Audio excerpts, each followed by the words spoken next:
a political angle, a lot of coverage, foreign media coverage, covering this pandemic in India in a different manner.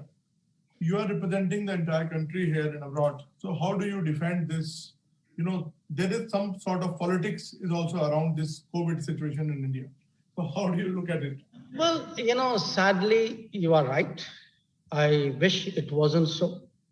But what I can say is, look, again, when it happened in other countries, including UK, when a pandemic hits a society very hard, there are questions, there are arguments, there is a lot of second guessing, you should have seen it coming, we could have told you so, etc.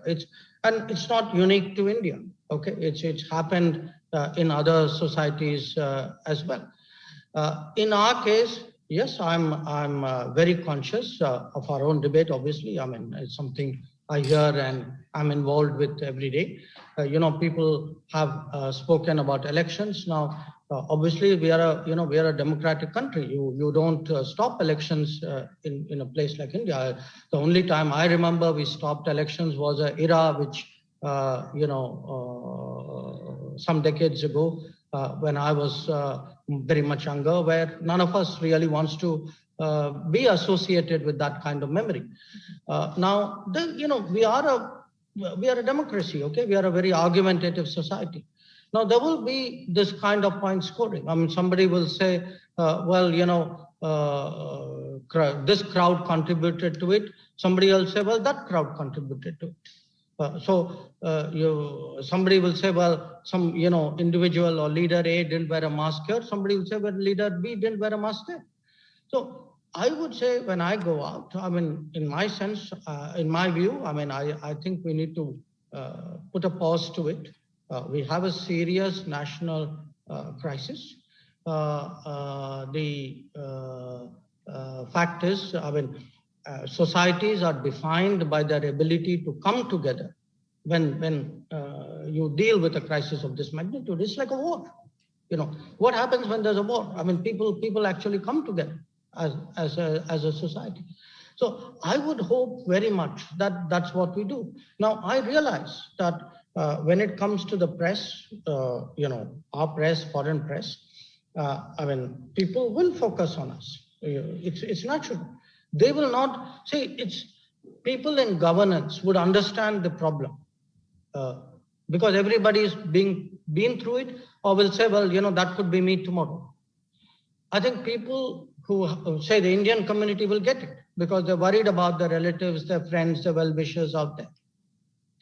But when it comes to the media, there would be media where editorial lines are very strong, where, when I see comments, very frankly, I see a lot of analysis by people who write fiction, by people who, who are political commentators.